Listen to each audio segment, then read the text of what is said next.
तर शरद पवार हे भाजपचे हस्तक असल्याची टीका प्रकाश आंबेडकरांनी केली आहे। 15 दिवसात राजकारणात एक नवीन बातमी मिळेल असा एक मोठा राजकीय दावा देखील प्रकाश आंबेडकरांनी केलाय।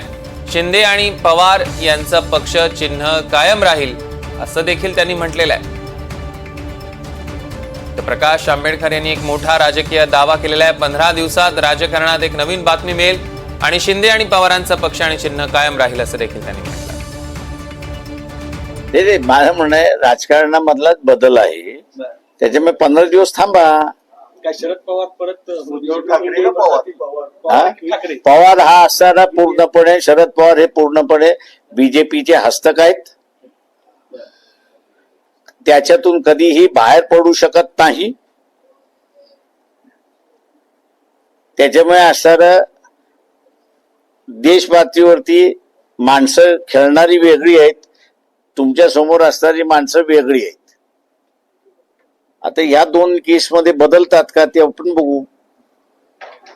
तांत्रिक दृष्ट्या शक्य नाही। ते एकदा निर्णय तुम्ही दिलात की बाई सिम्बॉल आणि पक्ष यांचा आहे, निवडणूक आयोगाने सुप्रीम कोर्टाने ते तो आता सुप्रीम कोर्टाकडे गेलेला आहे, बरोबर आहे। निवडणूक आयोगाने दिलेला निकाल आहे। आता निवडणूक आयोगाकडे पाठवलं कोणी? कोर्टानेच पाठवलं। एवढं तुम्ही तपासा आणि आमच्याकडे घेऊन या।